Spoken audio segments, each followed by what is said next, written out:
A gente falar sobre ansiedade, orgulho e depressão. Vamos falar. Que aí você vai dando esses exemplos aí. Isso. Conta aquela experiência dele, você guardou? Uma parte só. Depois eu te mando pra você saber. Do pastor que chegou lá na casa dele. Isso aí a gente pode falar, não tem problema. Esse caso não lembrar, já Tudo tá. que é experiência que eu sofri, Deixa eu só pegar uma água aqui. isso aí eu sempre conto. Nunca tive vergonha de falar, não. Isso é crescimento. Porque a experiência, ela... É claro, tem gente que tá do outro lado ouvindo e passando pela situação que você passou 2, 3 Pois anos é. atrás. Então, assim... Não sou só vou direcionar seu microfone certinho. Tá bom. Tá bom? A gente começou, achei que já tava, mano. Quer que Então, a gente eu grava... chegar um pouquinho pra cá só. A gente grava Pra mais frente, meia isso hora. aí. Isso. Pode entrar um pouquinho, pra não ficar tão distante. Isso. Quer que a gente grava só mais meia hora. Não, dá pra gravar. Dá? É 3 horas que vai vir a pessoa. Tá eu bom. vou te pedir pra você levantar a cadeira, senão o microfone vai pegar no cenário. A minha? E como é que eu faço pra levantar essa cadeira? É só apertar aqui? Isso, aí. Isso. Ficou bom? Ficou. É porque eu tenho um tronco pequeno. Aqui, ficou bom? Ótimo. Eu posso pôr o braço em cima aqui ou é Pode. falta de Pode. respeito? Fica à vontade. Isso. Então, Eu tava vendo tá que... Sobre essa questão de... Tá, pera aí, mano. Acerta aqui pra mim. Ah, tá aqui. Tava vendo sobre essa questão aí, fala que... E muita gente diz assim, botar um braço em cima da mesa, aí tava falando que... Eu tava vendo sobre questão de homens e posicionamento e tal, diante de outros homens. Aí fala que você tem que apoiar em cima da mesa mesmo. Porque tem gente que fala que botar o braço em cima da mesa eu sei que na hora da comida né? é... Você ficar com os cotovelos assim na mesa. Aí fala que não, que você, igual sentar, você tem que ocupar mais espaço do que você é. Aí fala que é as questões do homem, né? Poder. Da masculinidade, né? questão de Ocupar poder. o território, mostrar. Então vamos lá, vamos começar. Na hora que você der o ok. Pode ir. Sejam todos bem-vindos. Estou aqui com o Áquila, pastor Áquila. Seja bem-vindo Obrigado. para a nossa entrevista aqui no podcast. E vamos falar hoje sobre ansiedade, depressão e orgulho, né? São 3 males aí que têm destruído muito a sociedade. Quer falar de qual primeiro? Eu primeiro quero agradecer a oportunidade de poder estar aqui, falando um pouquinho a respeito desses assuntos. Agradecer a Deus pelo privilégio que Ele tem nos dado de, primeiramente, poder servi-lo como servos e alcançar outras vidas, principalmente com o nosso testemunho. Isso é muito bom. Né? A gente agradece também. O agradecimento é todo meu. Nós estamos tratando desses e demais assuntos hoje em dia com muita frequência. Então, para mim, vai ser um privilégio poder contribuir. Aí é você que escolhe o tema. O que você quiser começar, a gente está. Vamos na depressão. Vamos na depressão. Que hoje é o mal que tem acometido muito a sociedade aí, né? Que tem destruído algumas famílias, né? Muitas famílias, né?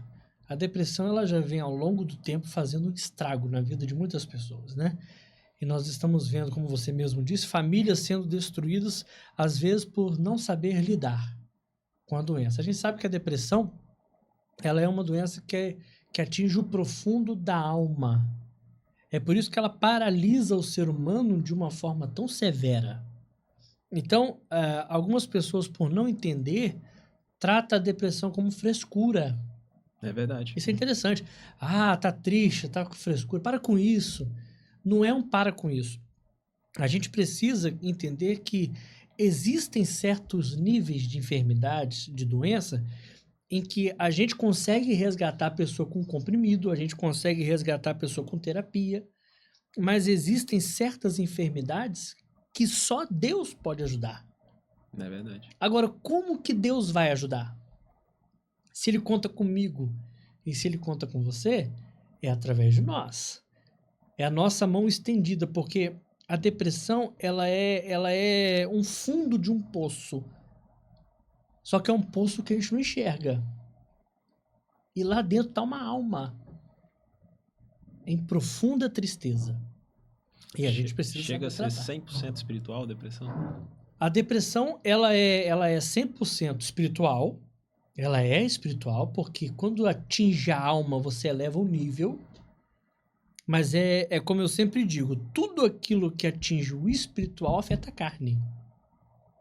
Um homem que ele tem um espírito inabalável, a carne dele está bem. Ele pode estar vivendo a situação que for financeira, crises no trabalho e tudo, mas se ele tiver o espiritual bem, se a alma daquele homem estiver em pé, ele está de pé. É verdade. E você vê que às vezes tem famosos que com riquezas grandíssimas, né, que chegam e falam abertamente depois de muito tempo, ó, tô em depressão, tô no fundo do poço, né?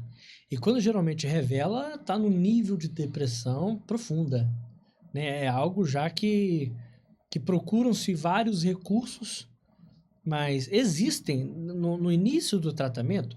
É por isso que vale a pena a gente não negligenciar a saúde. Nós estamos falando de algo espiritual, mas eu prego muito na igreja que a gente tem que entender que antes de sermos espirituais, Deus nos incumbiu de tratar de um corpo carnal. E o corpo da carne precisa. Vamos a um exemplo. Você sente uma dor de barriga. Certo.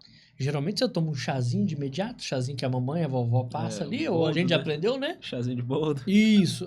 Aí passa-se um dia, dois, aquela dor não resolveu e começa a se agravar. O que você faz? Procura um médico. Você procura um especialista. E lá você vai dizer, estou com dor aqui, você vai apontar. Por que a gente faz isso com a barriga e quando se trata da cabeça a gente negligencia? Por que a gente não vai no médico procurar ver como é que está a nossa cabeça? Fazer um exame, visitar um neuro, ver como é que está o negócio, ver como é que estão meus sistemas nervosos, ainda mais depois de uma pandemia, em que foi injetado em nós alguns remedinhos e que mudou muito, principalmente o sistema nervoso da galera. Então, da mesma maneira que você tratou a barriguinha, vai tratar a cabeça. Vai conversar com o psicólogo. Vou bater um papo pra saber como é que eu tô. Na maioria dos casos, as pessoas não assumem, né, que estão com problema, né? Tem gente que não quer... não, eu não tenho uma imagem nada. de fraqueza, né? Passa uma imagem de fraqueza. É porque o tal do generalizar nos incumbiu uma vergonha muito grande. Porque se você chega na roda de amigos e diz assim, eu fui no psicólogo, o que eles vão dizer pra você? Frescura, tá doido. Tá doido. Psiquiatra, então, nem escola. Você tá maluco. É verdade. Faz isso não, cara. Não, tem que fazer isso. Tem que fazer. Tem que investigar, tem que procurar. Se você vai e ele descobre na sua fala, porque os profissionais, Deus capacitou os profissionais, eles conseguem pegar no seu modo de falar, no seu modo de olhar, até na sua respiração na conversa, o seu trejeito, o seu nervosismo. É gente que fala sacudindo perna, balangando o joelho. Foi treinado pra isso, né? É gente que fala... A pessoa não para, a pessoa não para. Então ela sempre mostra um nível de ansiedade, um nível de nervosismo, e o cara começa a te mapear. E ele começa, você tem que ter cuidado, você pode... Nesse início, ele pode pegar um princípio da depressão. Em muitos casos eles fazem até através de desenhos, né? Pois é. Então ele vai tratar inicial. Agora, se isso for negligenciado, isso pode virar algo profundo, sério. E se afetar a alma... Se entrar na alma, primeiro a igreja vai ter que entrar. Primeiro Deus vai ter que entrar. E depois que Deus tirar de lá, nós vamos na ajuda dos profissionais. Porque para tirar essa pessoa de dentro do poço, só Deus. É só a mão de Deus. É por isso que a depressão é algo que precisa ser tratado com seriedade. Depressão não é inicialmente coisa do demônio, né? Porque nas igrejas também tem muito disso. Eu participo de um meio pentecostal e eu falo por experiências vividas, principalmente antigas, e quantas pessoas com esquizofrenia, pessoas com distúrbios que entraram dentro da igreja que a gente taxou como endemoniadas. E essas pessoas morreram. E não morreram endemoniadas. Morreram por falta de um tratamento adequado. Deveria ter tido um tratamento no psicólogo, psiquiatra. Podia. Né? O pastor, o líder religioso, estou falando do líder religioso porque é o meio a qual eu estou inserido. Certo. O pastor, o líder religioso, ele precisa ter algo que a palavra de Deus chama de discernimento. Ele precisa saber se o que aquela pessoa precisa é uma oração, é uma libertação de espíritos malignos, ou se o que ela precisa é um tratamento. Eu já tive experiência da pessoa chegar lá na igreja e a pessoa aflita e ela não parava de chorar, não parava de chorar, não parava de chorar. Já tinha passado 2, 3 irmãos na casa dela e diziam ter expulsado o demônio, o negócio tava... Que demônio que ele expulsou se a pessoa ainda está pior do que estava antes? Parece que multiplicou, né? E quando chegou para mim um assunto, não era demônio. Não era. Nós conversamos com a pessoa, levamos a pessoa numa clínica. É impressionante, a pessoa tomou uma injeção. Calmou. Nossa, que maravilha. Bateu um papo com o profissional e essa pessoa abriu para o profissional. Coisas de 15, 20 anos atrás. Os traumas. Os traumas de infância, principalmente abuso, e que aquilo vai sufocando, que chega uma hora e estoura. E aí que tá o X da questão. É onde eu falo sempre com minhas filhas também. Eu sempre falo com elas assim: você quer algo, vai no especialista, vai no quem entende do assunto. Isso aí. Né? Ninguém compra remédio num açougue. Isso né? é verdade. Então, assim, você vê que foi no local certo, foi no especialista, foi tratar. Porque boa parte, né, desses problemas, eles vêm lá do passado. A depressão é o passado, né? Com certeza. É o passado puxando a pessoa para trás o tempo todo. É o acúmulo de coisas. Eu costumo dizer que é o acúmulo de coisas mal resolvidas. Nós precisamos vencer. A palavra de Deus diz assim: não vos preocupeis com o dia de amanhã, porque basta cada dia o seu próprio mal. Então hoje eu tenho uma incumbência. Qual é? Vencer o meu mal de hoje. Se eu deixar o mal acumular para amanhã, amanhã eu tenho 2 mal para enfrentar. Se eu deixar isso acumular, vou ter 3, 4, chega uma hora que eu não vou conseguir vencer mais, porque eles são maiores do que eu. É isso mesmo. Então eu tenho que focar. O que vai ser resolvido amanhã, amanhã. O que tem para ser resolvido hoje? Nós vamos matar esse leão hoje. Porque 2 leões amanhã vai ficar difícil. Então, hoje nós temos uma facilidade maior. A gente também não pode passar desapercebido nisso, que lá atrás, antigamente, era mais difícil você ter esse tipo de acesso, né? Uma mulher, por exemplo, no passado, ela era abusada pelo marido sendo mulher. Ela era abusada pelo marido, os filhos muitas vezes eram abusados pelo próprio pai, padrasto, às vezes, né? E não se falava, não se abria. Por quê? Porque aquela mulher, ela precisava manter uma postura diante da sociedade. E que era feio para aquela mulher ser taxada como uma mulher desquitada, uma mulher separada, divorciada, era ruim para ela. Então, a fim de manter a imagem e zelar pela família, a união da família, se engolia muita coisa. Então você gerou mulheres traumatizadas, você gerou filhos traumatizados, e quando eu digo filhos, não só mulheres, mas filhos homens também, porque hoje em dia nós estamos vendo um bom número de homens que estão enfraquecendo. É verdade. Tá? Muitos estão fortes na robustez do corpo, mas a mente tá parada, tá definhada por causa de traumas do passado. É verdade. Não é falta de oportunidade para tratar. É porque eles não sabem como tratar. São feridas que são vergonha para falar. Você tem que ter muita confiança para quem você vai abrir, né? E nós estamos, e paralelo a isso, nós temos uma atualidade que muitas das coisas são colocadas no ar. Então, entre você abrir um problema hoje que vai ser divulgado e ficar calado e tentar enfrentar isso, a opção que você pega é a segunda, de ficar calado e tentar enfrentar. É nessa que muitas vezes a gente não suporta. E muitas das vezes tem vamos botar assim, uma terceira opção, que vai pelo caminho errado. Né? Que às vezes quer extravasar para tentar esquecer, né? E nesse drogas, caminho, vícios, outras coisas. E nesse caminho a pessoa se perde. Né? Prostituição, pornografia, igual a gente já tinha falado sobre isso. Você procura vários artifícios para tapar o buraco. E tudo que você acha para tapar buraco, não tampa. Porque você precisa arrumar a solução do tamanho do buraco que tá. Não adianta você entulhar coisa lá que não vai dar certo. Você só vai se afundar. Quanto mais eu me afundo, tudo aquilo que é de errado, que eu uso para tentar tapar a brecha, vou te dar um exemplo, você vai entender. Eu, quando quero pecar, sou casado, eu quero adulterar, e eu vi uma mulher passando. O desejo nasce primeiro nos olhos, depois vem pro coração, e depois vai pro ato. Certo. Aquilo veio no meu olhar. Mulher bonita, olha que mulher bonita. Tô sozinho, não tô olhando, não comentei nada com ninguém. Mas o inimigo percebeu e ele me dá força.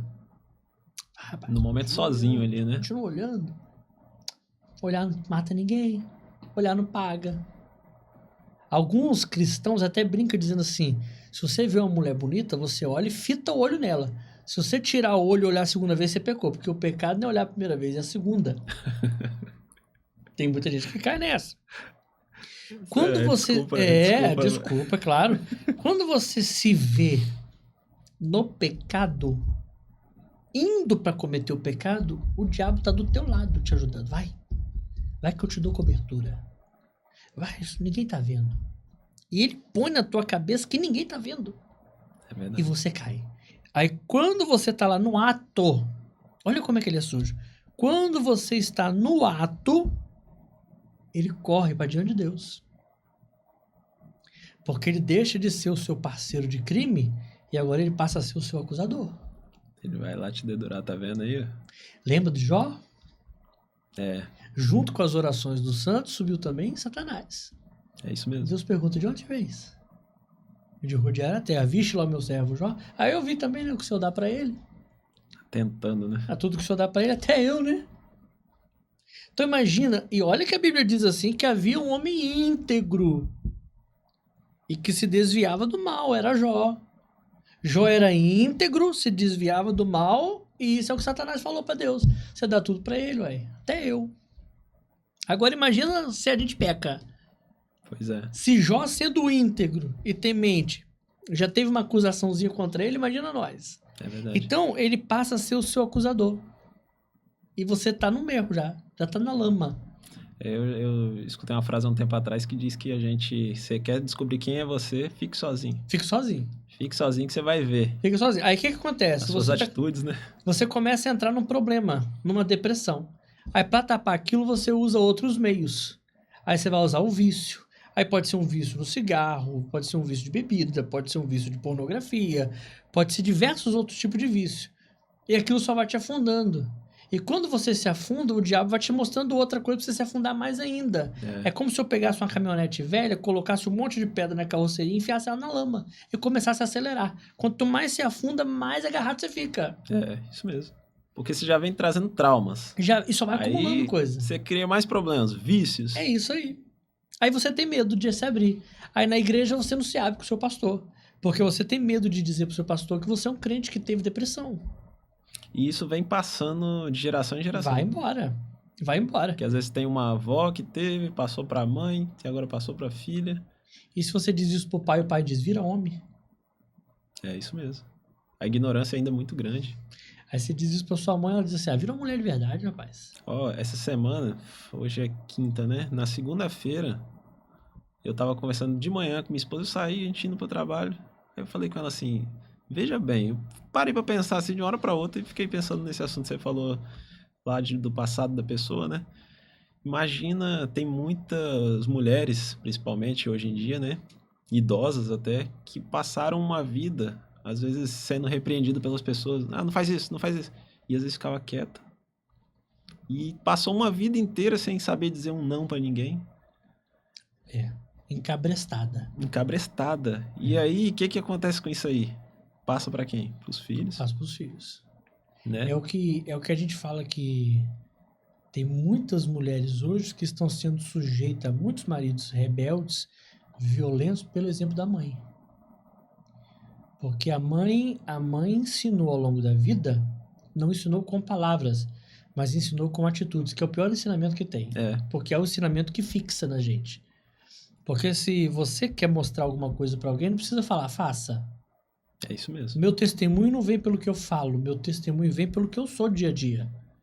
O maior testemunho de um crente não é o que ele prega, é o que ele vive. É o que ele vive, isso mesmo. Então, se eu como mulher vi minha mãe sendo agredida pelo meu pai a vida toda, e toda vez que questionada ela dizia é o melhor homem, é o melhor marido, eu tenho que respeitá-lo, eu tenho que amá-lo, eu como mulher eu vou crescer sabendo que se meu marido me bater é válido, ele me ama. E eu vou criando uma cadeia de abusos achando que eu tô fazendo certo e não tô. Aí eu sofro uma vida de violência achando que eu tô sendo uma boa mulher e não tô. eu tô sendo conivente junto com ele. É verdade. Eu sendo vítima, tô sendo conivente. Agora, não é o que a palavra de Deus diz. Isso não é um matrimônio dentro do que a palavra de Deus está dizendo. Da função do homem e da mulher. E é bom lembrar que a Bíblia nunca rebaixou a mulher nem o homem. Cristo nunca rebaixou a mulher para ser escrava de um homem. Pelo contrário. Deus viu no homem a necessidade de alguém que o completasse. Eu gosto de falar disso dentro de casamento porque puxa vários assuntos, né? Olha só, a gente começou falando de depressão e você começa a chegar numa das causas. Uma das. Dentre várias. É por isso que tem que ser muito bem tratado, não endemonizado, tem que ser muito bem tratado. É verdade. Ah, pastor, pode ter casos de demônio na depressão? Pode. Pode. Não vou inibir a hipótese de ter. Pode ter. Mas eu estou dizendo que na maioria das vezes isso começa com algo físico. E que se a gente não tratar, vai virar um negócio espiritual. E se entrar no âmbito espiritual, aí o negócio fica mais pesado, irmão. Porque aí você vai ter que envolver profissional, você vai ter que envolver a igreja. Deus vai ter que entrar no negócio, porque se Deus não entrar, não tem profissional que tira. Com todo respeito aos profissionais que estão aí trabalhando, eu tenho certeza que quem os capacitou foi o próprio Deus para tratar, porque hoje uma boa parcela de cristãos estão sendo tratados, graças a Deus. Tem muitos cristãos que estão procurando, que estão se tratando, não estão mais naquela ignorância, né? Eu falo isso por experiência própria, né? Eu tive uma pessoa na minha família que teve uma doença muito séria, identificaram o órgão que estava doente. Tirou-se o órgão, ele negligenciou, achou que estava curado, acabou. Não procurou o tratamento, faleceu, porque quando voltou a doença, voltou arrebentando tudo. Então negligenciou. Graças a Deus, Deus tem derramado sobre a nação uma unção de sabedoria, de conhecimento, e que hoje nós estamos vendo pessoas que se preocupam com a saúde, pessoas que estão indo buscar o recurso, pessoas que estão abandonando esse trauma, esse medo, mas tem muitas pessoas que ainda estão ligadas a isso. Estão presas a isso, que não tem força para sair. E da onde vem a força? De mim, de você. Isso mesmo. E quando a gente fala sobre a questão, os traumas familiares, é a hora que você mexe na ferida da pessoa. Você mexe com 90% da população. Às vezes a pessoa sabe que o trauma veio de pai, mãe, ou algo assim, família, avó, mas não quer admitir. Não, minha mãe é tudo pra mim, meu pai é tudo pra mim. E aí não quer tratar, não quer aceitar. Existia um homem, um parlamentar, uma figura muito conhecida no Brasil e eu creio que no mundo, chamado Clodovil Hernandes. O Clodovil, ele em uma entrevista, ele disse que ele sempre teve muito carinho com a família, para não difamar a família. E ele disse que um episódio ele pegou o pai dele e o tio tendo relação. Olha o trauma. Ele fechou a cortina, fingiu que nada aconteceu, porque ele queria que a família ficasse de pé. Ele queria que a família ficasse bem e que aquilo não fosse exposto. Não foi exposto para a família, mas e a cabeça desse homem para lidar com isso durante uma vida? Aí você diz assim para mim, mas ele era um homem decidido, um homem de palavra, ele sabia, ele tinha um posicionamento, ele tinha. Graças a Deus ele tinha um posicionamento. Ele tinha um nível de entendimento a respeito daquilo que não tem. Como trata isso? Como tratar isso? Você não trata. E para conviver com isso é uma luta. E para você pedir ajuda, você tem que ter peito. E em muitos casos demonstra-se uma armadura forte, né? Mas e lá dentro? Como é que tá o vaso dentro dele? Eu uso o exemplo do rio, né? Por fora tá uma calmaria que só. Mas só Deus sabe a turbulência que tá ali embaixo. Né? Por fora, a visão que você tem por fora é de uma pessoa tranquila, bem resolvida com a vida. Mas só Deus sabe a batalha que está travando internamente. Os problemas que ele está travando internamente. E é óbvio que não é isso que Deus quer. Deus quer que nós sejamos livres disso. Né? Há um versículo na Bíblia que Deus ele disse assim, Eu sei que pensamentos que tenho sobre vós, pensamentos de paz e não de mal, para vos dar o fim que desejais. Olha a preocupação de A Deus. preocupação, né? Eu sei os meus pensamentos a teu respeito. E é pensamento para dar para você um fim que você quer. Não é um fim de mal. Então, Deus é o maior, eu costumo dizer isso, que Deus é o maior interessado em nos ver bem. Bem resolvidos, principalmente conosco mesmos. A maior batalha que um homem pode enfrentar não é a externa. A maior batalha é contra ele mesmo. É por isso que todas as vezes que entramos na palavra de Deus, nós somos confrontados. É isso que ela faz. Ela nos confronta, ela nos põe no nosso lugar. É por isso que muita gente não tem peito para encarar a Bíblia. É só um livro. Abre então. Abre. É só um livro. Entra nele então. Quanto tempo você dura? Vamos ver quanto tempo essa estrutura que você armou vai ficar de pé diante dele. Ele te põe no seu lugar. Eu não estou dizendo que ela te humilha, te abate, não. Eu estou dizendo que ela te regula. Fala a verdade A sobre Bíblia você. regula. Se você pegar uma mesa de som, uma estrutura de som, e botar uma criança para mexer, aquilo vai virar uma bagunça, é microfonia, é grito, é chiado. Mas se você botar um profissional, a primeira coisa que ele vai fazer é o quê? É regular a mesa. O que é regular a mesa? É botar tudo no seu devido parâmetro. Tudo no seu devido lugar. A voz dele é uma equalização, a voz dela é outra.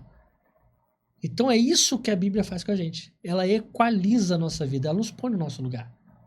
E é só mediante a isso que eu vou conseguir descobrir quem eu sou. Muito bom, né? E qual é o meu propósito diante de Deus. Muito Aí muda bom. tudo, aí faz toda a diferença. Aí minha vida se transforma. Aí acontece uma palavrinha que a gente gosta de falar, que é a metanoia, Metanoia. que é a mudança de comportamento. Mudou. Agora, para metanoia acontecer, eu preciso ter a ciência, ter o discernimento, sabedoria, onde é que eu tenho na palavra. É por isso que, com a medida que eu me aprofundo na Bíblia, eu me torno não ser angelical. Olha que interessante. Quanto mais eu entro no espiritual, mais humano eu me torno. Muito bom. Quanto mais eu me aprofundo na palavra, melhor como homem eu me torno. Porque a palavra de Deus, ela não está aqui para mudar a minha essência. Ela está aqui para me estabelecer como homem e me fazer ser melhor naquilo que eu sou. Olha que interessante. Bênção maravilhosa. Quando Deus diz assim, eu busco pescadores. Olha os discípulos de Jesus. São os mais improváveis possíveis. Não tinha homens letrados, não, na época de Cristo. Muitos. Não tinha homens doutores da lei, não. Na igreja não estava cheio de homem, não. O que mais tinha na igreja? Sacerdote. Nicodemos era um deles, doutor da lei. Mas qual é o público que Jesus pega? Só gente difícil. Os improváveis. Nossa, só pegou gente difícil, só pegou gente ruim. Só luta. Vamos ser sinceros, ele só pegou gente casca grossa. Pedro tentou diversas vezes, foi para cortar a orelha do soldado. Foi para tentar peitar os outros e Jesus dizendo, calma, Pedro. Calma. Jesus não podia ter desistido de Pedro? Podia. Jesus não podia? É porque as coisas hoje em dia ficam muito descartáveis. É muito mais fácil eu descartar alguém do que tentar recuperá-lo. É muito mais fácil eu jogar fora e conseguir outro melhor do que recuperar. Antigamente a gente recuperava as coisas, né? Antigamente a televisão queimava, a gente levava na eletrônica, o cara trocava um capacitor, trocava um fiozinho ou outro para recuperar aquela televisão que a gente tinha. Não, hoje. Aparelho de som durava na nossa casa 30, 40, 50 anos. Por quê? Porque quando quebrava você levava para manutenção. Hoje não. Hoje sua televisão queima, você joga no lixo. Você vai lá e compra outra nova. Mais moderna ainda. É, isso mesmo. Então, quando se faz isso com produto, é uma coisa. Agora, quando a gente faz isso com seres humanos, é pior. Aí Jesus, o que ele faz? Não, ele não vai descartar ninguém. Só foi descartado quem quis ser. Mesmo sabendo da capacidade de cada um. Mesmo sabendo. O que ele prefere fazer? Ele prefere pegar desses pescadores de homens. Homens turrões, homens duros às vezes. E fez desses homens os maiores pregadores. Suas testemunhas. Fiéis e verdadeiras. Pedro, um homem que mal sabia ler, mal tinha escolaridade, vai citar de cor, na sua primeira pregação, trechos do Antigo Testamento, profecias do Antigo Testamento, e quase 3.000 almas se rende à pregação desse homem. E quantos pastores hoje, letrados, estudados, que nós estamos tendo aí na atualidade, que prega, soa a camisa, molha tudo, e nenhuma alma se rende. Tem muita teoria, tem muita técnica, mas não tem a unção, que faz a diferença do negócio. Então é isso que faz. Então quando eu me aprofundo na palavra de Deus, eu passo a ter a unção de Deus, eu começo a entender quem de fato eu sou. Aí eu começo a entender que a unção não é para me dar carro, a unção não é para me dar chave de casa, a unção não é para me dar palacete, dinheiro, fama, aplausos. A unção que foi me dada é para ser transbordada para outros humanos, a fim de que eles sejam alcançados da mesma forma que eu fui. Esse é o evangelho. É verdade. Essa é a cena do negócio. Então, quando a gente fala de traumas do passado, a gente precisa tratar. A gente precisa tratar para viver bem. Para viver bem. Se a gente não tratar o passado e botar um ponto final e deixar ele lá guardadinho, resolvido, a gente não vai viver bem. Aí é que entra a ruína de muitas famílias. E hoje, como que vocês fazem o trabalho dentro da igreja? A pessoa te procura, pastor, eu não tô me sentindo bem, tô me sentindo depressivo. Como que é tratado esse assunto? Hoje a gente tem um grupo de aconselhamento, a gente aconselha alguns irmãos. Sempre que chega uma história, eu vou dizer para você que não é sempre que chega. Certo. A gente trata algumas que chegaram pra gente. Mas quando chega, geralmente a gente faz uma entrevista com essa pessoa. É óbvio que eu não vou botar a pessoa de frente para mim numa mesa com 2, 3 obreiros da igreja e sentar um caderno de pergunta para tentar descobrir da vida da pessoa. Não. A gente traz a pessoa. A gente aproxima a pessoa, a gente acolhe. A pessoa ela precisa se sentir em um ambiente de confiança. A primeira coisa que você precisa ganhar da pessoa para que ela se abra para você é confiança. Então ela precisa primeiro sentir Deus em você. Isso é importante, o líder conseguir mostrar Deus nele, refletir Deus nele. Essa pessoa chega, você conquista a confiança, você começa a conversar com ela, e ela vai chegar ao ponto de abrir, pastor, estou traumatizado, eu estou enfrentando isso. Ela nunca vai dizer, eu estou em depressão. Ela vai dizer, pastor, eu acho que eu estou indo para a depressão. Eu acho que eu estou quase lá. E às vezes já está lá. Às vezes está avançado demais, né? Às vezes está com a depressão pela cintura. E você começa a conversar. O que aconteceu? Da onde você vem? Quem é você? São perguntas que você acaba ressignificando a pessoa para ela mesma. Olha que interessante. Tem gente que ao longo do percurso da vida se esqueceram de quem são. Perderam a identidade de quem são. Falaram tantas coisas dela que ela já não sabe quem ela é mais. Fala que era burra, incapaz, incompetente, que ela já não sabe quem que ela é mais. Aí você começa a resgatar isso. Quem é você? De onde você vem? E a pessoa começa a abrir. Aí você começa a identificar pontos.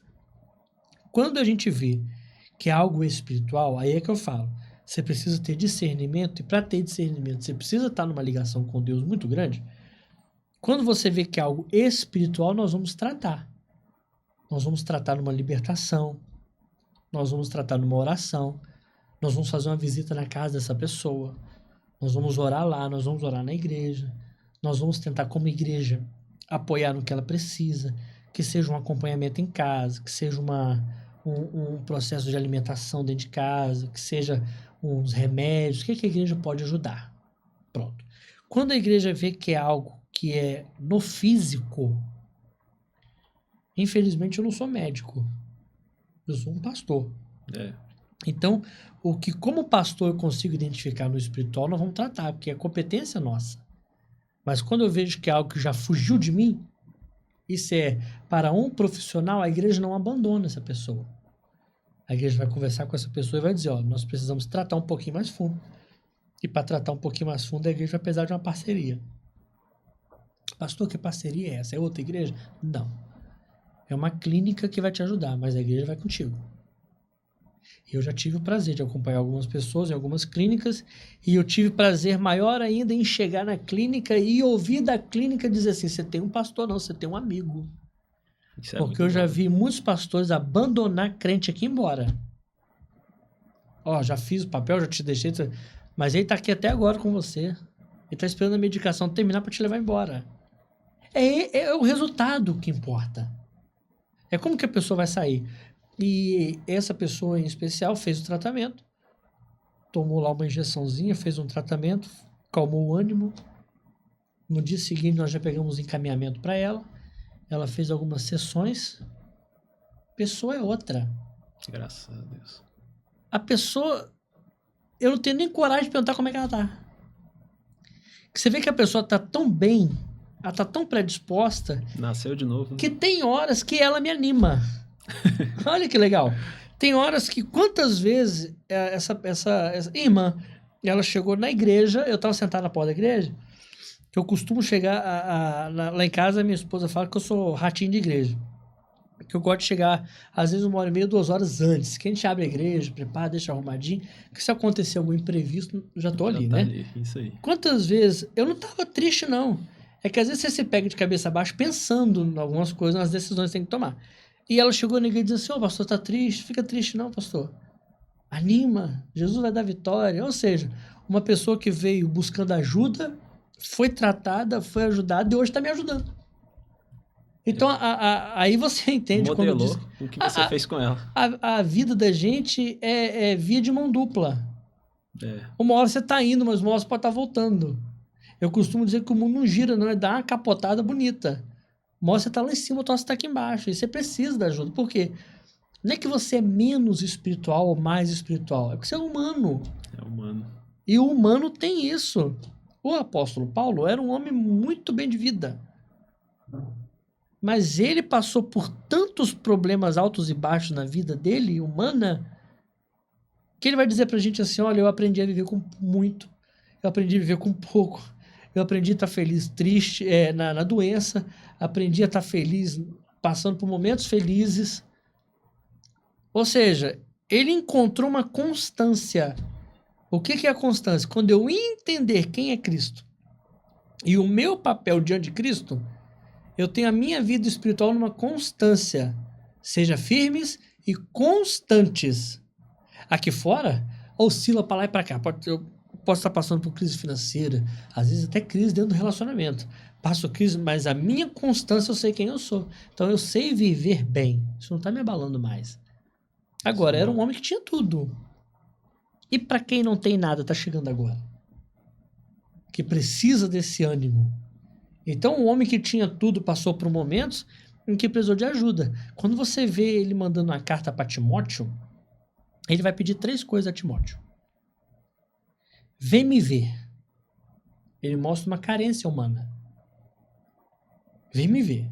Segundo, quando você vier para cá, passa em Troade e pega minha capa que eu deixei lá. Que o inverno vai chegar aqui. Carência o que no corpo? O frio vai chegar. Ele tem uma... Ele precisa... Eu tô preso, vou sair daqui pra morte, mas também não vou morrer de frio aqui. Traz minha capa que o inverno aqui é rigoroso. E traz para mim os pergaminhos, os livros. Carência intelectual. Paulo quer livro para quê? Sabendo que vai morrer, né? Ele vai sair daquela prisão para a morte. Ele quer livro para quê? Porque a palavra de Deus diz assim, conheçamos e prossigamos em conhecer. Você todo dia precisa conhecer mais. O versículo que eu vou ler aqui hoje, amanhã eu vou ler, vai me dar uma outra referência. É a renovação da palavra. É verdade. E eu me renovo junto com ela. À medida com que eu vou me afundando nela, que eu vou me aprofundando nela, eu vou descobrindo um mundo de conhecimento ao qual eu não tinha antes. Uma vez eu vi um irmão de uma igreja questionando, né? Poxa, o pastor já pregou várias vezes essa palavra. Aí um outro falou com ele assim... Mas quem precisava ouvir talvez não estava naquele dia. E hoje vai estar aqui para ouvir. Isso é interessante. A gente às vezes faz umas campanhas na igreja Eu não gosto de falar campanha, porque toda vez que você fala campanha, você remete à prosperidade, chave da casa própria. Não é isso. Não é isso. São cultos destinados temáticos. Uhum. E a gente lança lá um tema. O tema do culto é restauração e vai ler lá Ezequiel 37. Beleza. Durante aquele mês, todas as quintas-feiras, quem vai ministrar em cima de Ezequiel 37. Aí o que você diz? Eu vou só na primeira. As outras vai ser a mesma As outras, o povo vai pegar a mesma coisa. Aí você tem a surpresa de em todas as quintas-feiras o texto básico ou o texto base é um só. Mas a ministração é totalmente diferente. E quando acabou aquele mês, eu olhei para a igreja e disse assim, como que Deus nos aprofundou esse mês neste versículo? É isso aí. Como que ele nos emergiu de forma tão profunda, porque foram feitas pregações e teve pregação de 1h40, quase 2 horas. Nossa, que maravilha, né? Em cima de um versículo que está sendo repetido. Deus nos abriu visão dizendo assim, olha como minha palavra se renova. Olha como é que a gente está falando de uma palavra, depressão. Acabou. Olha o tempo que a gente está O falando. assunto que vem vai embora. Agora, tem que ser tratado. Não pode ser negligenciado. Tanto na área da saúde, no físico, na carne, quanto no espiritual precisa ser tratado. Com certeza. E se a gente não tratar, o caminho é a morte mesmo. E perde a vida, e perde o rumo do negócio. Assim, para fechar esse assunto de depressão, acontece mais casos da pessoa se isolar na igreja ou pedir ajuda à igreja? Na maioria das vezes se isola. E aí vocês têm que estar bem atento para ver, ué, fulano não tá aqui no culto hoje. É uma minoria. Essa é a função. Essa é a função dos líderes da igreja, principalmente os presbíteros da igreja. Que eles têm essa função de cuidar dos doentes, das órfãos, das viúvas. Então, a gente tem que estar muito ligado. É por isso que a igreja é um corpo. Paulo vai falar sobre isso. Você já teve essa experiência? Já bateu o seu dedo mindinho na quina do sofá? Nossa, dói. Por que o corpo sentiu se você bateu só o dedinho? Dói lá na cabeça. Por que a dor foi parar lá em cima? Vai lá no cérebro em segundo, nem um segundo. Porque por menor que seja o dedinho, ele ainda faz parte do corpo. Aí o que você faz? Seu corpo se contrai. Você tem que abaixar, sua mão vai lá em cima do dedinho fazer uma massagenzinha. É assim que funciona a igreja. Às vezes o irmãozinho é o dedinho mindinho que se bateu, que se perdeu. Cadê? Tá doendo. Tá gritando de dor. E a gente não pode negligenciar, tem que ir lá. É por isso que a gente tem que estar sempre atento.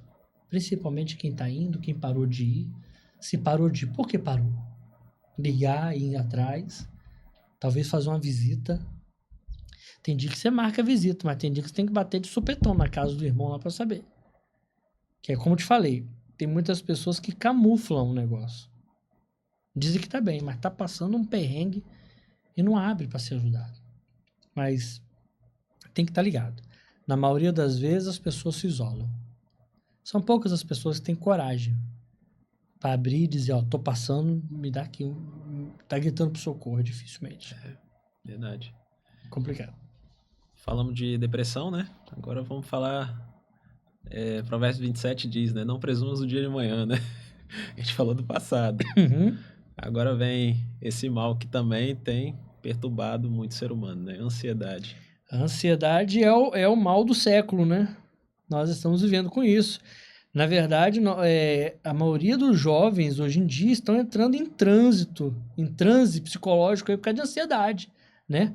Eu vi recentemente que há um grande número de jovens que estão no mercado de trabalho almejando ter aos 30, 40 o que os seus pais e os passados tiveram aos 60, 50, né?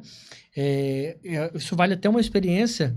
Uma vez eu estava em casa muito triste, eu estava para completar 30 anos de idade, olha só.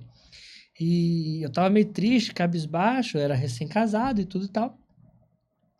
E a minha avó desceu passando pelo quintal. Minha avó eu falo que ela é uma mulher divina. Ela é um anjo de Deus na terra. E ela disse assim, tá triste? E para não preocupá-la, ela falou, não, vó, tô pensando aqui, não, você tá triste. Eu falei, não, vó, tô aqui. Ela falou assim, eu te conheço há muito tempo, menino. Uhum. Eu falei, vó, eu tô ansioso. Mas por quê? Eu já tô com 30 anos, casado, lutando muito com o emprego, Mal tem um carro, paga o aluguel. Ela disse, e qual é o problema? Nossa. Eu disse, ô, vô, olha aqui o que vocês têm. Olha a casa de vocês. Olha o que o vô conquistou. Ela disse assim, deixa eu falar uma coisa pra você. Seu avô começou a mexer e a conquistar depois dos 40. Você ainda tá com 30. Eu morei de aluguel. Eu passei difícil. Nós ganhamos salário mínimo. Foi difícil pra gente também. Só que o senhor achou graça em nós. E depois dos 40, seu avô começou a construir. Tudo que você está vendo hoje foi depois de uma certa idade. Meu filho, tudo tem o seu tempo. E o mal desse século, ele vem para tentar nos acelerar. Eu quero ter com 30 o que minha avó concretizou hoje com 80. Eu quero com 30 anos ter minha casa própria, meu carro próprio, filhos estabilizados, conta financeira. Que é isso? Eu vou morrer com 40? Que é tudo, né? É tudo tem um tempo. Então a ansiedade, ela nos leva a nos preocupar justamente com aquilo que o próprio Senhor disse assim, não ponha confiança naquilo. Não é que Deus não quer que a gente projete o amanhã. Pode projetar à vontade. Sonha, porque sonho quem dá pra gente é o próprio Deus. Aquele sonho que muitas pessoas têm de concluir a faculdade, estudar, de ter a casa própria. É Deus que dá o sonho para nós. É verdade. Mas ele dá o sonho como quem diz assim, confia o seu sonho na minha mão. Luta o seu dia a dia, porque para você colher amanhã, você vai ter que plantar hoje, não é? Então cuida do que você vai plantar hoje. Pra você colher amanhã. Não se preocupa já com o que você vai colher, sendo que você não sabe nem o que vai plantar. É. A ansiedade, ela nos faz atrapalhar e a gente acaba tomando atitudes agora que eu não deveria ter tomado. Aí eu vou colher amanhã o que eu não queria colher. Mas eu vou ter que colher porque eu plantei. Então, você falou, né, que o plantio é opcional, mas a colheita... é claro, tudo que você vai plantar é opcional. Você quer plantar arroz, você quer plantar feijão, quer plantar laranja, manga, o que você quer plantar? Lembra-se que amanhã você não vai poder plantar feijão hoje e colher uva amanhã. O feijão você vai colher, amanhã você vai colher feijão. Então veja bem o que você está plantando. A ansiedade, ela nos atrapalha demais. Né? Não andeis ansiosos, Jesus vai dizer. A gente não pode andar com ansiedade, a gente precisa confiar. Geralmente a pessoa que tem muita ansiedade, ela tem um nível de confiança muito baixo. Então ela quer ver o negócio acontecendo, ela não espera o tempo. E nessa de sermos ansiosos, a gente deixa de viver as fases que devíamos viver para o nível de amadurecimento vir. Por exemplo, hoje você pega uma menina de 9 anos de idade. 9 anos de idade. Como é que eram as meninas de 9 anos de idade na minha época? Olha, eu não sou velho não, tá? Mas você pega uma menina de 9 anos de idade há uns anos atrás, 1990... Brincava de boneca. Com todo respeito, com todo carinho... Era uma menininha que tava colecionando boneca, brincando de casinha, 9, 10 anos de idade. Ela tinha amiguinha, ela sentava com as bonequinhas, até mais. Ela conversava com as bonecas, o negócio dela era comprar fogãozinho, brinquedinho dentro de casa. Hoje você pega uma menina de 9 anos de idade, você não sabe se ela tem 9 ou se ela tem 15, 16. Sensualizando na ou se ela é uma mulher. Vídeos. Porque até o corpo se mudou. É. Eu, por exemplo, com 9, 10 anos, misericórdia, eu era raquítico demais. Magrelo, me batesse um vento de lado, me levava embora. A gente estava correndo no meio do mato, a gente estava correndo atrás de boi. Nós moramos numa região rural do Rio de Janeiro, né? E a gente estava correndo atrás de boi, soltando pipa, inventando moda. Eu falo que eu não morri porque Deus tinha propósito na minha vida. Lá perto de casa tinha um ferro velho e o dono do ferro velho era um velho. Né? E aquilo me ensinou que nada melhor para criança é um ferro velho com dono velho, porque ele vai ensinar você a mexer nas coisas. E eu gostava de pegar partes de rádio, componentes eletrônicos, e um dia eu achei um motor de um liquidificador. E eu fui caçando as coisas, achei um raio de bicicleta, aquela coroa de bicicleta. Uhum. E eu cheguei em casa, amarrei aquele motor num pedaço de madeira.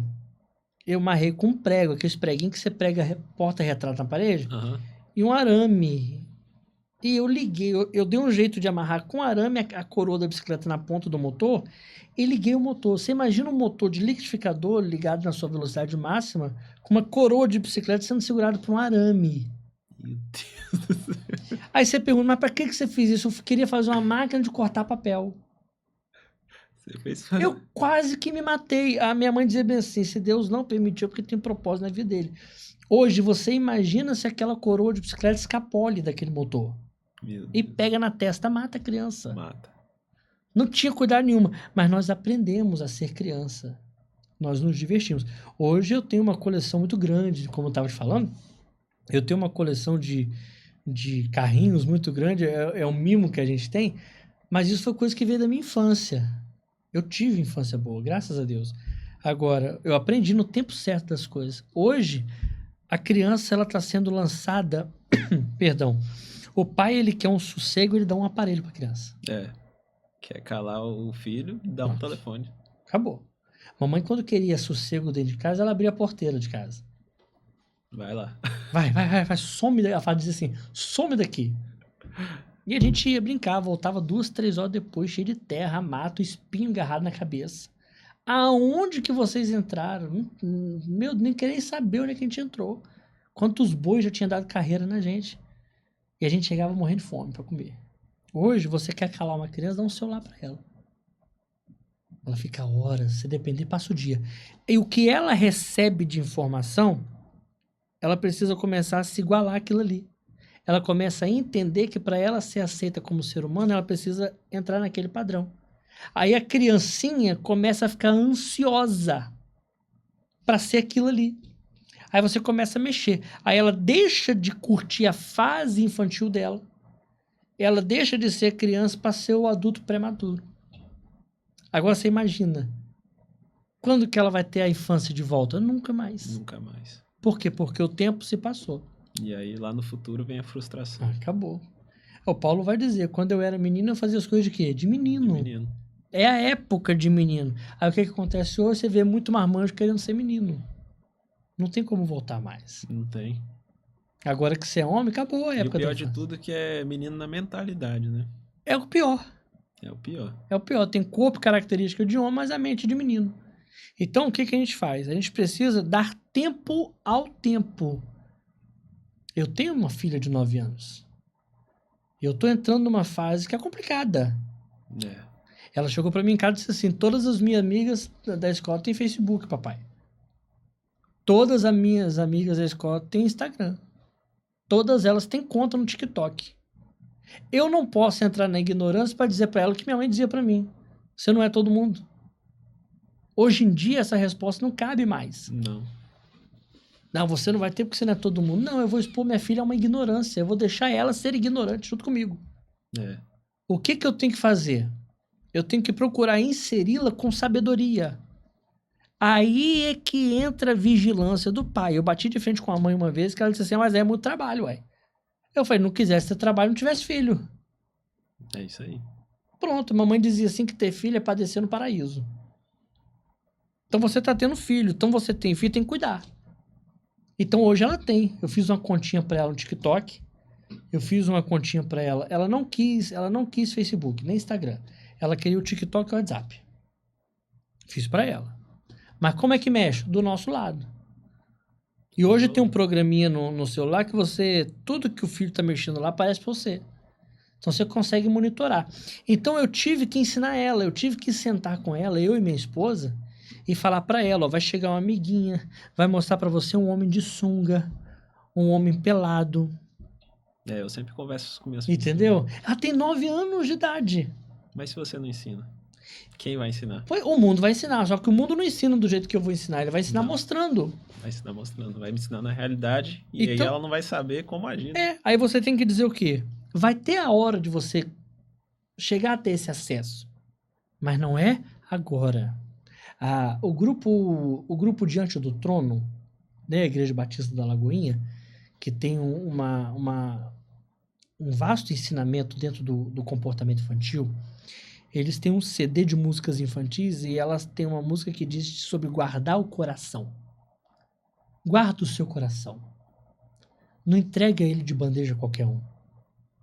Não se entregue às paixões assim. Guarda o coração. Mantenha o coração o mais puro possível. É isso que a gente ensina. O meu menino tem 7 anos. Ele não tá nem aí pra TikTok. Ele não tá nem aí pra Instagram, Facebook. Mas o negócio dele é jogo. Já é outra área. É outra área. Aí você tem que ser o pai do jogo. Você vai mostrar pra ele alguns jogos porque eu não posso proibi-lo de jogar. Eu tenho que ensinar o que é certo e o que é errado, meu filho. Proibir é fácil demais. É só botar uma placa proibido fazer. Então, se tudo que eu faço dentro de casa é proibir meus filhos, o que eu vou criar nos meus filhos? A vontade de sair de casa. A vontade de sair. Se eu quero ter os meus filhos comigo até a certa idade, eu tenho que trazer para eles atrativos dentro de casa, não repelir. Então, o que eu vou fazer com meu filho? Ih, rapaz, esse vídeo tem espada, tem arminha. Pô, esse negócio é ruim, cara. Tem um vídeo legal. Não, não, papai. Tem arma, olha aqui. Ah, papai não gosta de arma, não. O negócio de arma é bobo. Mostra outra coisa. Isso é coisa do passado. Carro, Vou jogar meu jogo aqui de corrida. Baixei um jogo de corrida no meu celular, joguei do lado dele. E comecei a rir. Eu despertei nele uma curiosidade. Conclusão, ele excluiu o joguinho de arma tudo do celular dele. E na escola um coleguinha falou que, ó, baixei um joguinho de arma. Sabe o que ele falou pro coleguinha? Ele falou, joguinho de arma não tá com nada não, cara. Isso aí é coisa boba, ultrapassado. Tem um joguinho de carrinho massa de futebol. É isso aí. Ou seja, proibir? Não. Papai dizia que tudo que é proibido é bom. Se papai proibiu, é porque é bom. Então vamos fazer escondido, porque se a gente mostrar, papai vai brigar. É isso aí. Eu não tô dizendo que você tem que criar filhos amigos, não. Eles vão ser filhos. Filhos, isso aí. É porque a preocupação hoje dos pais, na maioria, é o quê? Eu preciso ter o meu filho comigo, eu preciso que ele seja meu amigo. Não, É o maior erro. ele precisa ser seu filho. Você precisa trazer pra ele o que é ser pai, o que é ser mãe, o que é ser filho, filha. Cada um no seu lugar. Cada um no seu lugar. Quando o seu filho entender que ele é filho e você é pai, acabou. Para de proibição, bater.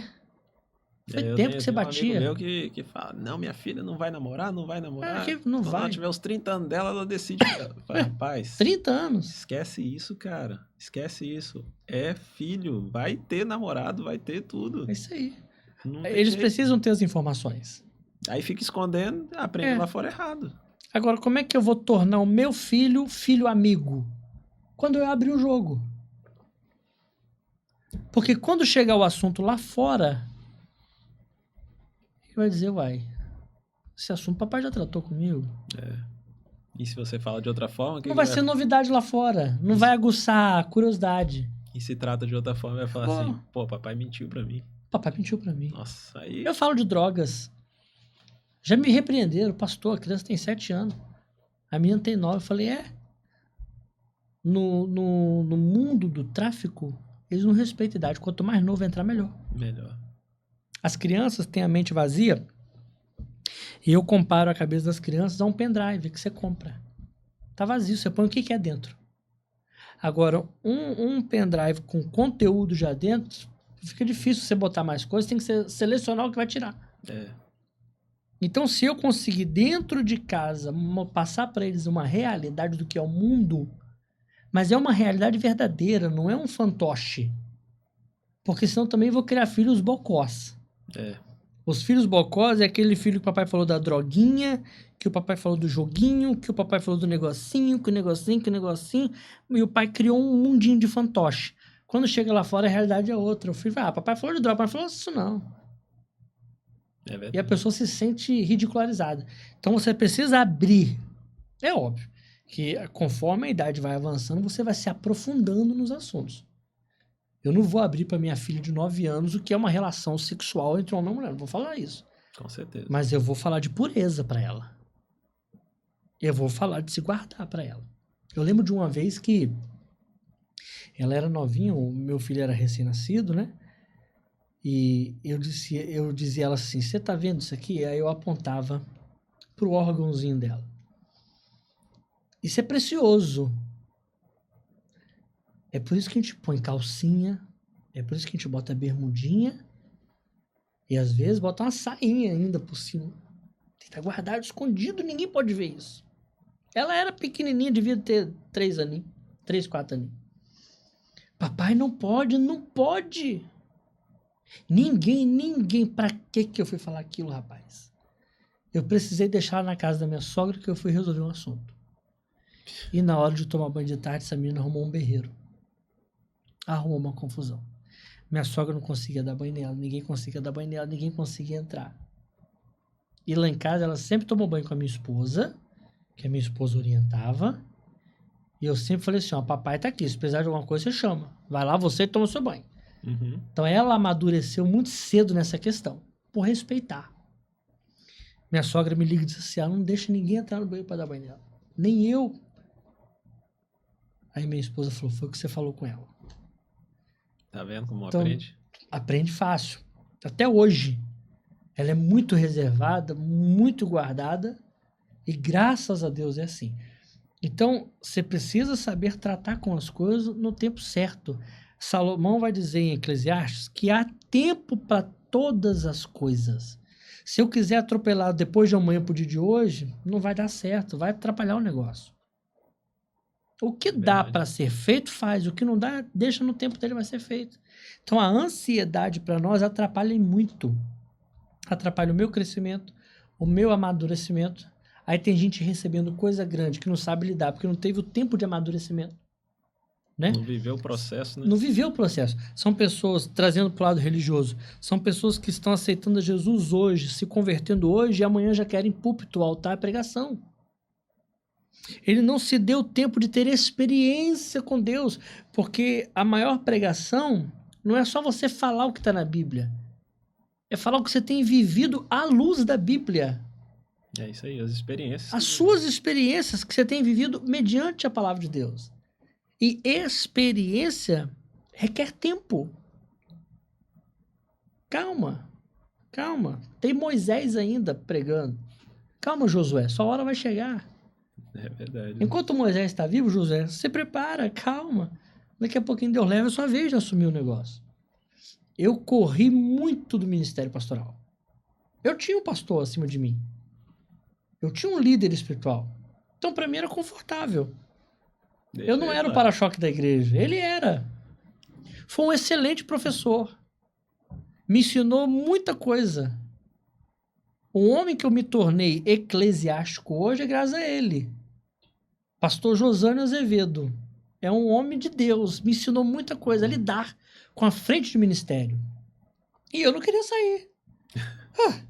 Eu tenho um líder espiritual que paga preço pela minha vida. Sobe um monte para orar a Deus. Eu tô protegido. Vou sair para quê? Tô resguardado. Tô protegido. Aí, quando Deus chamou e disse, eu preciso que você saia. Aí eu conversei com a minha esposa e ela disse assim, aonde você for, eu vou. Mas eu não queria ir. E eu relutei contra isso durante anos. Anos. Dizer, para com isso, Senhor. Não é para mim. Não é para mim. Aí você vai perguntar, mas você não tinha chamado? Ah, que chamado, claro que tem. Todos nós fomos chamados para pregar o evangelho. Todo mundo foi chamado. Agora, dizer que eu sou mais especial que você, porque eu tenho um chamado especial. Que chamado especial? Eu tenho um chamado para pregar a palavra. Isso já é um chamado mais do que especial. Todos nós somos convocados. Até que um dia, Deus me apertou e eu tive que tomar uma decisão. E quando eu tomei a decisão, foi quando eu passei a ser o para-choque da igreja. Aí agora, quem tem que buscar sou eu, quem tem que orar sou eu, quem tem que consagrar sou eu, quem tem que estar em cima sou eu. Então você entende o peso que é. Então a ansiedade, ela atrapalha. E se eu tivesse entrado na frente da igreja lá atrás? Talvez nem tava, mas... Eu fui de faxineiro da igreja até diácono. É que antigamente a gente falava que tinha que subir os degrauzinhos, né? Uhum. Eu aprendi muito. Eu fui limpar banheiro de igreja. Eu tava de terno e gravata, preparado para servir ceia. O pastor falou, vai trocar a sacola de lixo do banheiro. Vou me rebelar. Não. Vou falar que eu vim preparado para servir ceia. Tô de terno, todo bonitão, sabe botar para catar lixo de banheiro? É, vai catar lixo de banheiro. Hoje eu sei o que é zelar da igreja. Hoje eu sei o que é cuidar da igreja. Eu falo que eu passei por todas as áreas da igreja. Graças a Deus por isso. Quando Deus fez a promessa que queria botar uma igreja na minha mão, eu tinha 15 anos de idade. 15 anos de idade. Menino, tava brincando de carrinho. E assumiu o ministério com qual idade? Eu assumi o ministério com 30 para 31. Viveu o processo, então. É um processo. E para mim ainda foi melhor ainda porque eu não queria. Então eu dei tempo para Deus fazer o que ele queria, porque eu não queria assumir. Então para mim, quanto mais tempo passasse, melhor. Eu achava que Deus ia esquecer do que ele tinha me prometido. Mas ele fazia questão, dava 2 anos, eu achei que Deus tinha esquecido e mandava alguém falar, ó, tá de pé a promessa. Aí eu falava, puxa, ele não esqueceu. E ele foi me trabalhando, ele foi me forjando dentro da igreja, nos trabalhos, para eu entender o que era ser um líder de verdade. Hoje, na frente de uma igreja, a gente sabe como conduzir. Por quê? Porque nós fomos experimentados no trabalho. Eu nunca levantei voz para pastor meu, para líder meu, seja no trabalho, seja na escola, seja em casa, na igreja, porque os meus pais me ensinaram que toda liderança foi constituída por Deus em cima da minha vida. E se o meu patrão está ali hoje é porque Deus está abençoando a vida dele para que através da vida dele eu seja abençoado. Olha que legal. É isso aí. Então eu oro por ele, para que Deus abençoe cada vez mais e ele me abençoe. Na igreja, a mesma coisa. É um processo que muita gente não entende. Não entende. Então eu aprendi, Deus foi experimentando e hoje nós estamos aonde estamos. Eu falo que eu não sou pastor. Eu estou pastor. Porque na hora que Deus dizer assim, ó, já passou o seu tempo, já deu o que tinha que dar, o que eu queria usar você usei, agora eu vou levantar um Josué no seu lugar. Aí ele manda o Moisés embora, levanta o Josué. Aí a gente já entrou no orgulho, né? Aí já emenda no orgulho, né?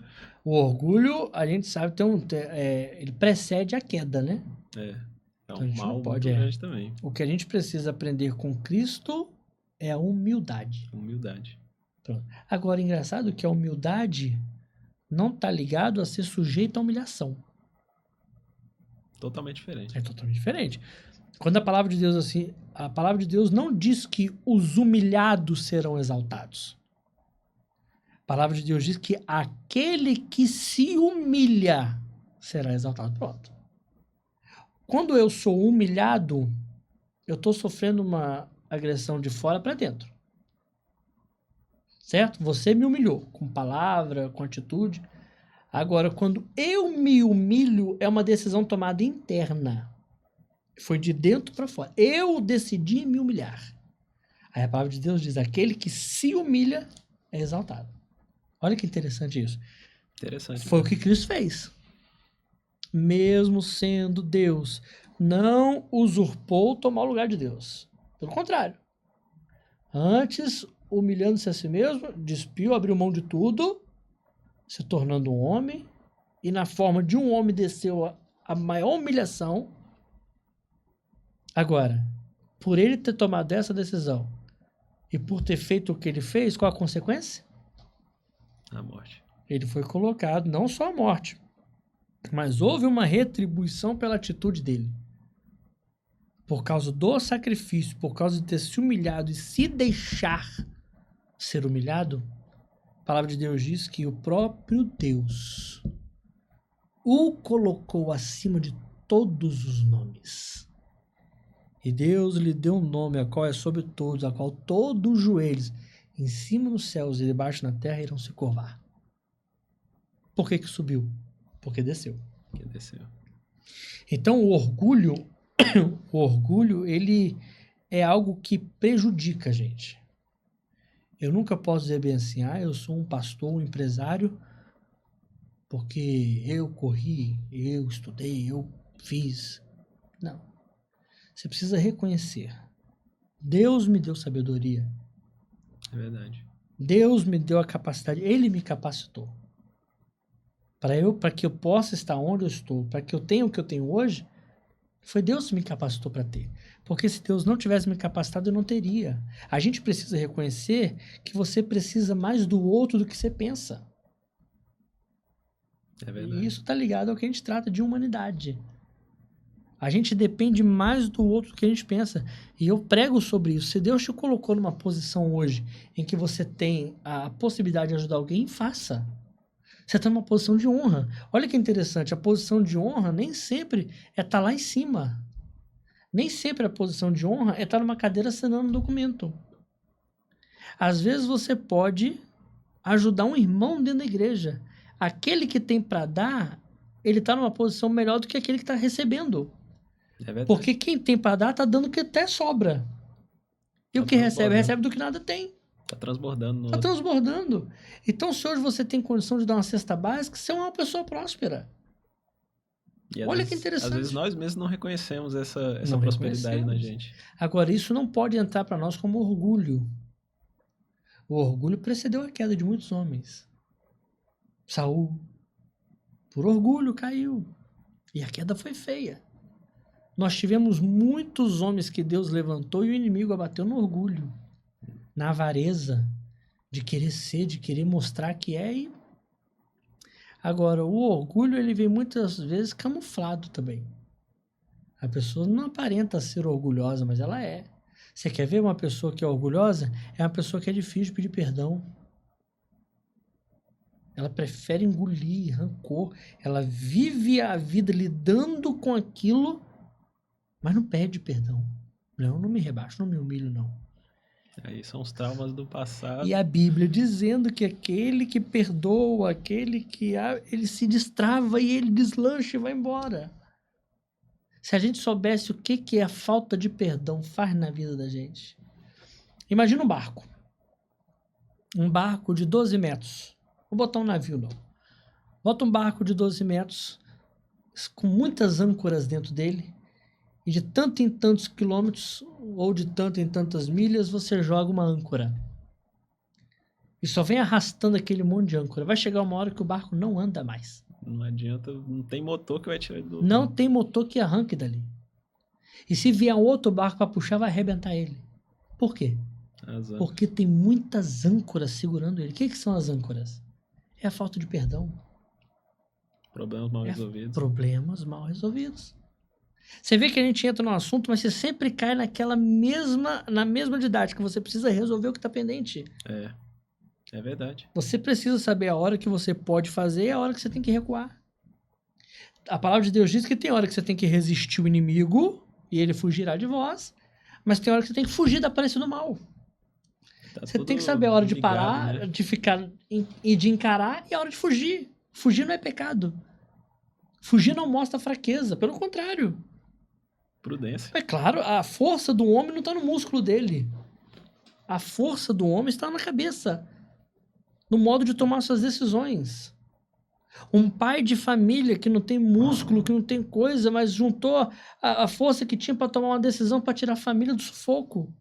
É um homem forte, é um homem capaz de fazer. Então, a força está mais ligada ao intelecto do que a músculo. Eu conheço muitos homens que não têm músculo, mas que é homem que não se cai por qualquer coisa, porque são homens firmados na rocha. São homens que estão alicerçados na rocha. A sabedoria, né? Acabou, claro, tem sabedoria. É o que a gente pede a Deus, sabedoria e discernimento. Se tem coisa que a gente pode pedir, a Bíblia diz que ele dá de gruja. A impressão que eu tenho é que quando lá no Gênesis Deus estava criando a terra, Deus ligou a máquina que criava sabedoria e conhecimento.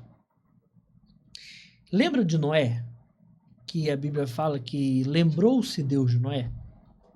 Por que Deus lembrou de Noé? Esqueceu? Não, Se Deus não se esquece. não se esqueça, né? Eu tenho a impressão de que Deus esqueceu a máquina de conhecimento e sabedoria ligada. E quando ele foi lá ver, tinha muita. E ele disse assim para os anjos assim, quem pedir, dá. Não vende, não. Quem pedir, dá.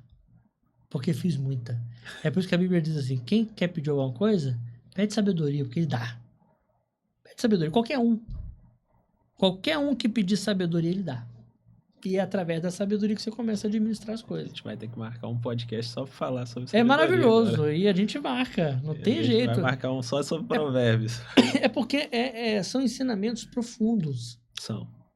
Você Deus vê que a gente pegou 3 palavrinhas, 3 assuntos, né? Pois Olha é. Que grandeza que tem, né? A palavra de Deus, ela é o nosso manual. Ah, se você soubesse como Deus está preocupado com você. Olha o que ele diz assim, se você for convidado para ir na igreja de alguém, ou num lugar com alguém, nunca senta nas primeiras cadeiras.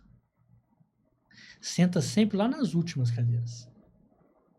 Porque o anfitrião da casa vai te ver. Então melhor é para você que o anfitrião vai lá atrás, te busque, e venha te trazer para um lugar da frente, e todos verão que você é alguém importante, do que ele lá na frente falar com você assim, ó, senta lá atrás que tem alguém mais importante, vai sentar aí. É a Bíblia que está te ensinando. A Bíblia tem receita de bolo. O meu avô sempre falava, saiba entrar e sair bem dos lugares que você for. Na verdade, tem que saber entrar para saber sair. Então, assim, o que faz isso? Sabedoria. Sabedoria. A sabedoria é aquilo que você adquire. Na verdade, o conhecimento é o que você adquire e a sabedoria é a maneira de administrar o conhecimento que você adquiriu. Então, você precisa ter os dois. Agora, um servo de Deus, uma pessoa que se diz cristã, ela precisa estudar. Precisa. Muito. Leia muito. A leitura, ela abre mente. A leitura, ela te ensina a falar melhor. Eu costumo dizer que quem lê, fala melhor. Quem lê, ouve melhor. É verdade. Lá na igreja nós temos um irmão lá que ele tem uma deficiência na fala. E eu bato papo, conto história com ele, o pessoal fala, não sei como é que o pastor entende ele. Ele fala. E eu conheço o que ele está falando porque a gente lê muito. Então, quanto mais se lê, quanto mais se aprofunda, mais você conhece.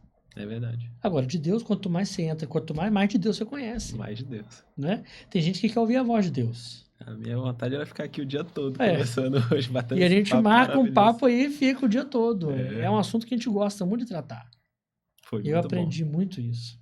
Nossa, foi riqueza total esse assunto de hoje. É um privilégio pra A gente só encerra porque tem que encerrar mesmo.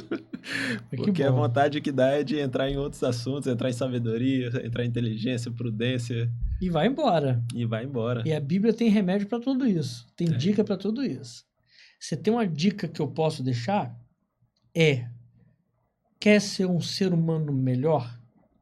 Mergulha na palavra de Deus. Excelente. Quer ser um servo melhor? Mergulha na palavra de Deus. Não seja um ignorante. Não engula qualquer comida.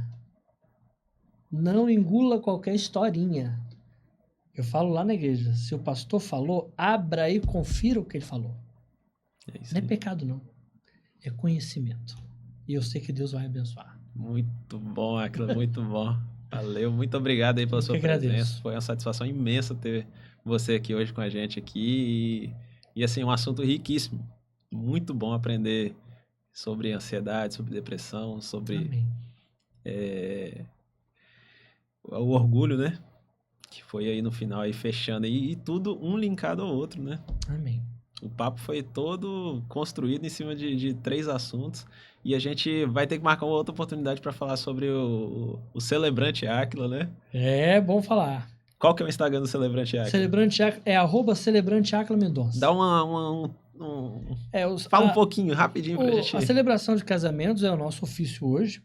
Hoje a gente trabalha com uma empresa ligada a casamentos, né? Então, hoje eu tenho o privilégio de ser um pastor celebrante. Né? A gente está cumprindo aquilo que a palavra de Deus diz. Nós estamos casando o povo.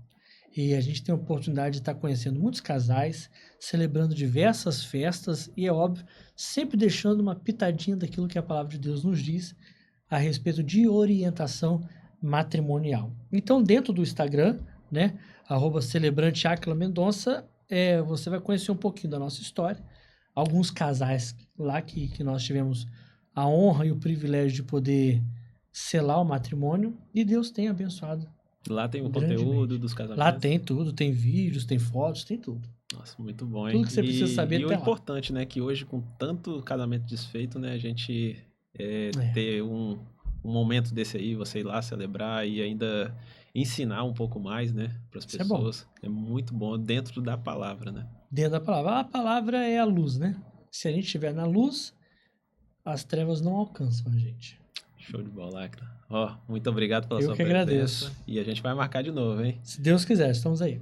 A gente vai fazer mais um aí pra gente deixar guardado, deixar de lembrança aí pra de ajudar muita gente, né? Tá ótimo. A gente precisa transbordar esse conhecimento. Com certeza.